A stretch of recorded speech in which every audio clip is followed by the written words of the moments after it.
I think the next logical step now with the pantheism videos would be to try and explain the link between pantheist thought and the reverence of deity.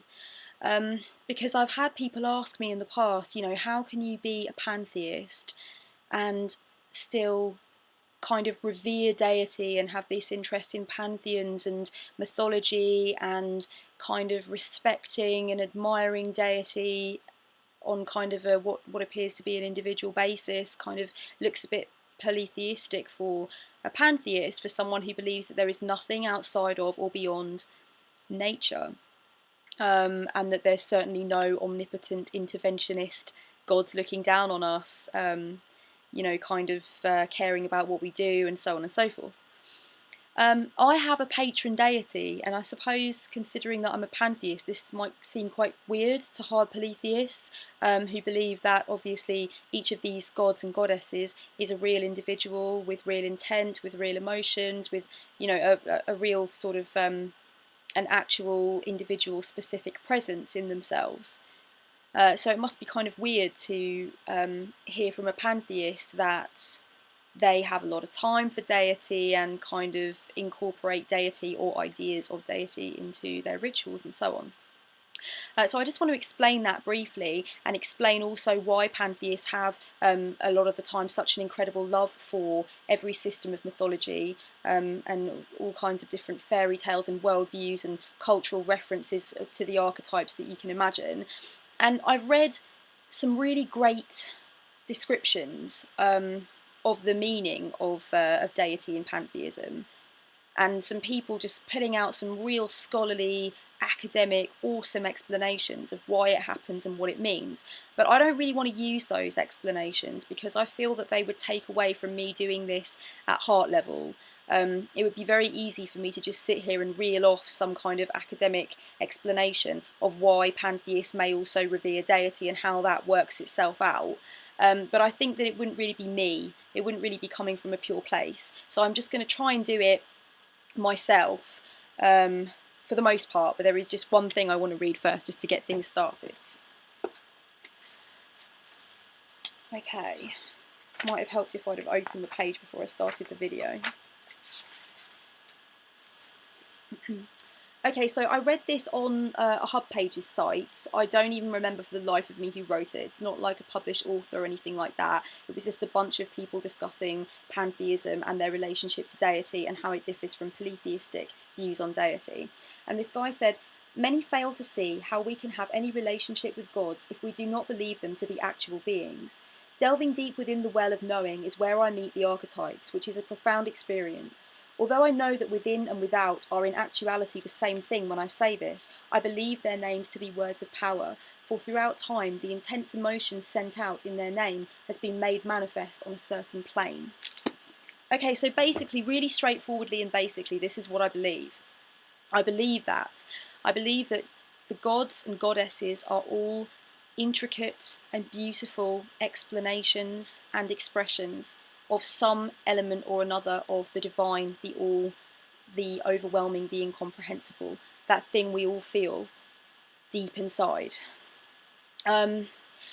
So when I look at and examine different pantheons and different systems of mythology, what I feel I'm looking at is I'm looking at a mirror which is showing me and giving me an image of myself from ancestors, from civilizations in the past.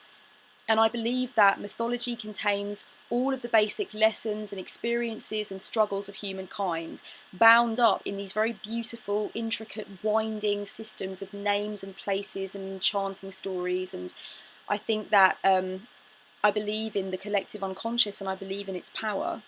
And I believe that these names of these gods and goddesses have over time been invested with so much power, so much reverence, so much feeling, that they have become very powerful symbolic metaphors which carry weight and which affect us in our own lives and which are joined up in the web of the all, basically. And I don't necessarily think that I need to believe that Hel, the Norse goddess of the underworld, is down there in an apple orchard,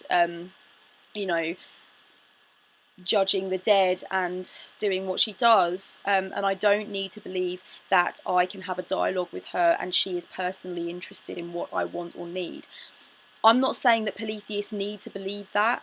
I believe that every single person comes to their own view of deity on their own, and it's not my business whether somebody needs to believe it or whether they just genuinely believe it because they've come to that conclusion. That's not my business.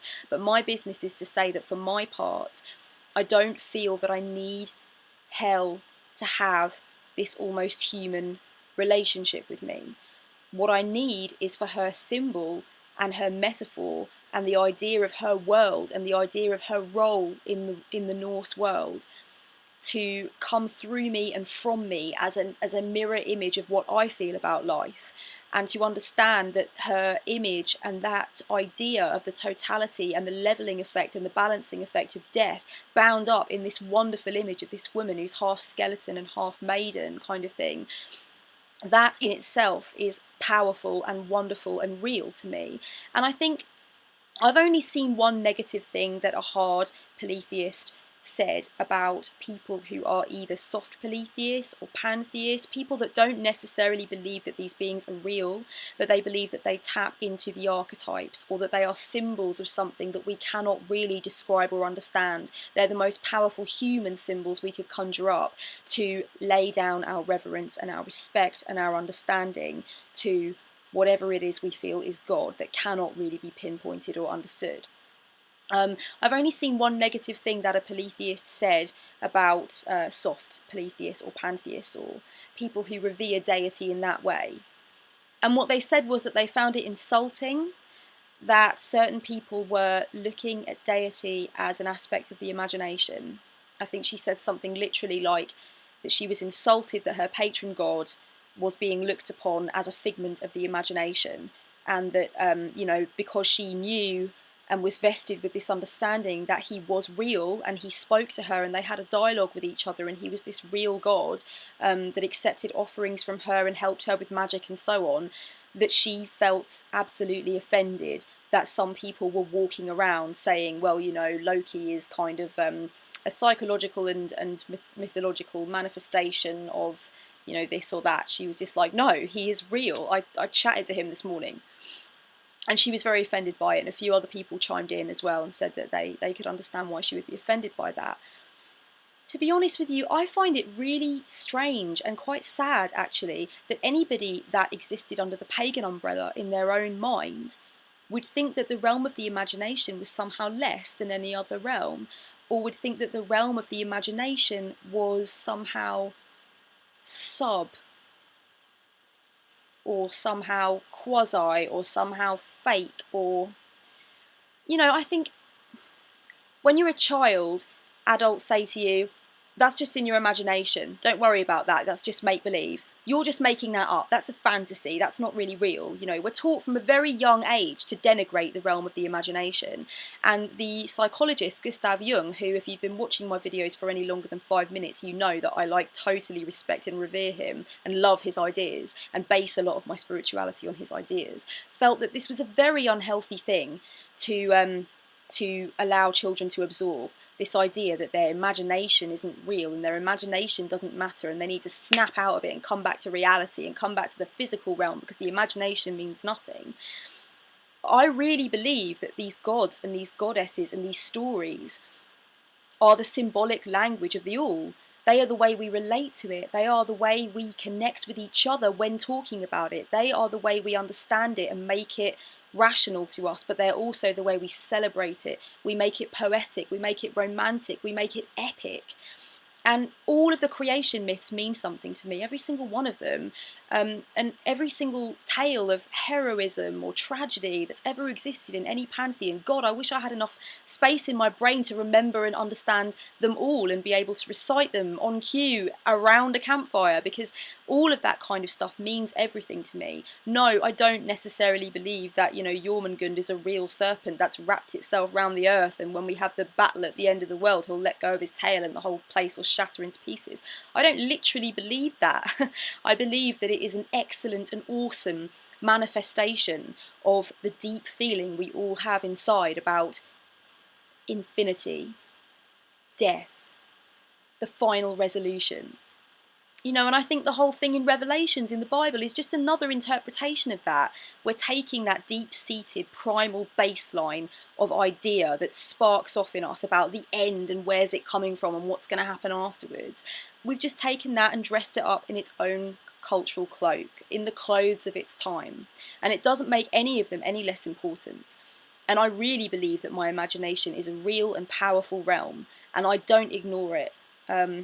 And I think it's very important for polytheists to understand that I have absolutely no disrespect for their way of seeing and communicating with deity, and I think absolutely that could be what's going on. Absolutely it could. But for my part, it's not, but that doesn't mean that I've denigrated my patron goddess, or it doesn't mean that I've disrespected her because I don't necessarily believe that there is a realm called Helheim, you know.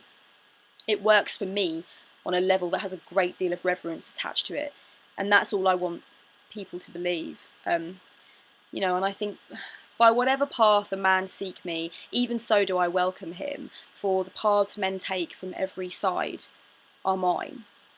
Krishna, in the Bhagavad Gita. That is awesome, and that is pantheistic feeling in a nutshell. Every path a man could take is mine. It's my path. I made it. I walk it. I am it. So whatever path they take to get to the spark that is the central core, that is the idea that something is there, then that's fine. That path is fine. Polytheism, pantheism, whatever. It's fine. They're all one and the same thing. And also, I don't know why I wanted to end with this, but I will. Because I've had this up on my shelf for a while now, and I haven't actually read it for a long time, and I read it today, and it just seemed to really fit with starting this series and with all the stuff I want to talk about. But yeah, I've just had it up on my shelf. I think it's by a guy called, I'm going to get his name wrong now, I think it's Barry Logan, and he was like an explorer.